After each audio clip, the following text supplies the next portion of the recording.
Item ಯಾವುದೇ ಇರಲಿ try ಮಾಡಿ ಆಚಿ ಚಿಕನ್ ಮಸಾಲಾ. ಟ್ರಕ್ ಮೇಲಿನ ಫೈರಿಂಗ್ ಕೇಸ್ಗೆ ಮಂಡ್ಯ ಎಸ್ಪಿ ಶೋಭಾ ರಾಣಿ ಸ್ಪಷ್ಟನೆಯನ್ನ ಕೊಟ್ಟಿದ್ದಾರೆ. ಅಂದು ನಡೆದ ಘಟನೆ ಕುರಿತು ಇಂಚಿಂಚು ವಿವರಿಸಿದ್ದಾರೆ ಶೋಭಾ ರಾಣಿ.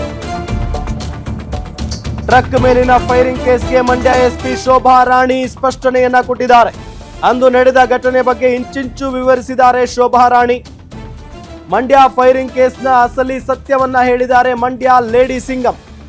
ಫೈರಿಂಗ್ ಕೇಸ್ನಲ್ಲಿ ಯಾರನ್ನೂ ಕೂಡ ಸಮರ್ಥನೆ ಮಾಡಿಕೊಂಡಿಲ್ಲ. ಕಾನೂನು ಪ್ರಕಾರ ಆರೋಪಿಗಳ ವಿರುದ್ಧ ಕ್ರಮ ಕೈಗೊಳ್ಳಲಾಗಿದೆ. ಸಂತ್ರಸ್ತ ದೂರು ಕೊಡಲ್ಲ ಅಂದ್ರೂ ಕೂಡ ನಾನು ದೂರು ಕೊಡಿಸಿದ್ದೇನೆ. ಕಾನೂನು ಪ್ರಕಾರವೇ ಕೆಲಸ ಮಾಡಿದ್ರು ನನ್ನ ವಿರುದ್ಧ ಅಪಪ್ರಚಾರ ನಡೀತಾ ಇದೆ. ಈ ಪ್ರಕರಣದಲ್ಲಿ ಯಾರನ್ನೂ ಕೂಡ ರಕ್ಷಣೆ ಮಾಡ್ತಾ ಇಲ್ಲ, ಮಾಡೋದು ಇಲ್ಲ. ಫೈರಿಂಗ್ ಕೇಸ್ಗೆ Mandya SP doctor B J. Shobha Rani ಅವರು ಸ್ಪಷ್ಟನೆಯನ್ನ ಕೊಟ್ಟಿದ್ದಾರೆ.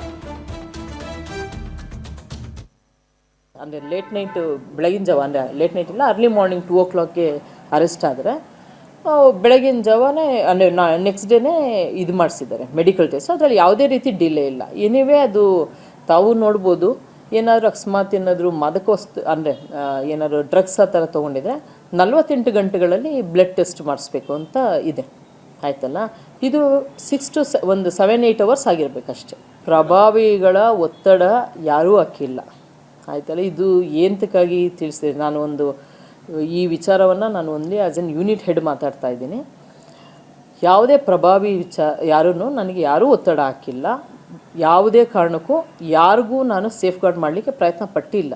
ಅಂಥ ಸೇಫ್ ಗಾರ್ಡ್ ಮಾಡೋ ಪ್ರಯತ್ನ ನನ್ನಲ್ಲಿ ಇದ್ದಿದ್ದರೆ ನಾವು FIR ಮಾಡಿದ್ದು ಅವ್ರು ಬಂದೇ ಇಲ್ಲ ಕಂಪ್ಲೇನೆಂಟು. ಅಷ್ಟು ಪ್ರಯತ್ನ ಪಟ್ಟು ಅವ್ರನ್ನ ಕರೆಸ್ಕೊಂಡು ಅವ್ರಿಗೆ ಕೌನ್ಸಿಲಿಂಗ್ ಮಾಡೋ ಅವಶ್ಯಕತೆನೇ ಇರ್ತಾ ಇರಲಿಲ್ಲ.